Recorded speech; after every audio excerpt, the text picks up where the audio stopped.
Hey guys, welcome back to another update. This is going to be a short one, and I know usually when I say that it winds up being a 20-minute long video anyway, but this time I actually mean it. So, got a decent amount of work done, but it all kind of fell into three different categories. So, it's a much more consolidated list than usual. Rather than having 20 different things that I did in a week, it wound up being a lot of things that I did in the same three categories mostly. So jumping right into this, well, first off, I finished off the book cover that I was working on, and that turned out really, really nice, I think. So, really happy with that, but that also means that I get to go back to full time development now. So, some of this week was just gearing back into time development and having to get used to it again. You wouldn't think that taking a week and a half off really would mess with you that much, but I gotta kind of settle back into things. But anyway, first big bit of an update. Work on E1M3 got done. I mean, actual work this time. So, the actual layout of the level is starting to develop some, developing out the visual theme of it. A lot of the early days of a level design for me tends to be kind of slow, mostly because I'm having to think of how to tie a visual theme into it and how to get the layout of the level figured out. Sometimes with some of these levels, I've actually kind of drawn the layout in Photoshop beforehand so that I kind of have an idea of what I want to do. And then other times I'll just kind of wing it in the editor so that I can kind of just see how it flows.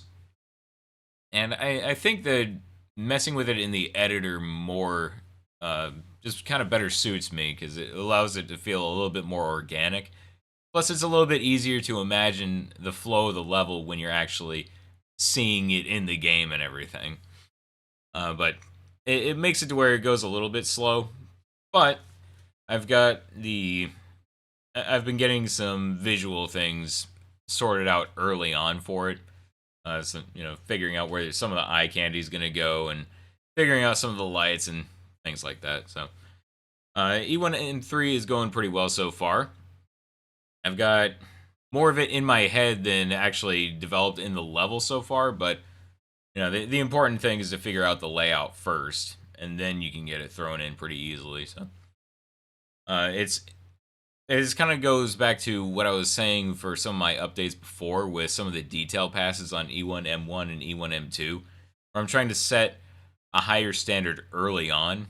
So I'm developing the map at a higher standard than I did the other ones. So starting off, it's a little bit more developed, but it's a little bit slower right now. So I don't have too much to show you guys with that right now, but hopefully over the next week it'll really develop out. And like I said, detail passes on E1M3. You need a lot of sprites for that. So worked on more sprites. And in the same vein as more sprites for more detail, we have more decals. And that is mostly things like graffiti and things like that, but also some things like dirt detail that I can just kind of throw into some walls for a little bit more variation. I've got a decent amount of texture variation as it is because Unreal allows for some really nice built-in variation, which is really, really useful for sprite work and for kind of simpler looking games like this. But even then, it's kind of nice to have some actual sprites to break things up. So it never hurt to have more variation. So we've got more of those done. And then we've got more jib variation. Speaking of variation, so the jibs, I don't think I've shown that off in a video yet. I still don't really want to show it off yet until I kind of feel like it's in a good spot. But basically, before I only had one jib sprite, where when you would jib an enemy, and for people who don't know, that's you. For the way that it works in this game, if you kill an enemy and you cause their health to go a certain negative amount, then you'll overkill them and jib them. And usually that's going to be weapons like, explosives. But if you get up close to somebody with a shotgun, then it can blow them apart. So it basically makes the enemies explode.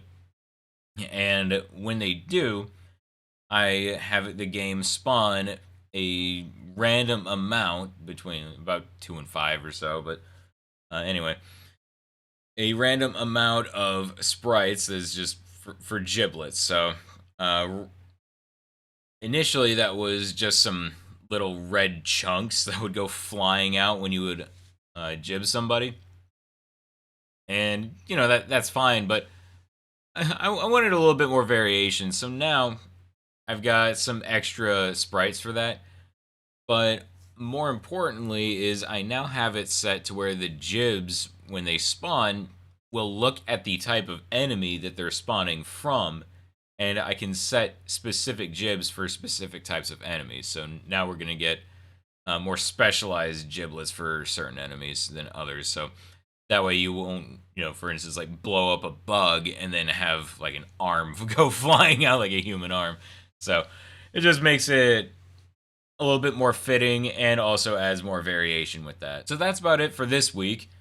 Next week, I'm going to be getting more work done on E1M3, but I also want to develop the jibs a little bit more and maybe, not necessarily finalize them, but I want to get them a lot more polished so that I can actually show you guys what I'm working on. There's still some things that need to be tweaked with them.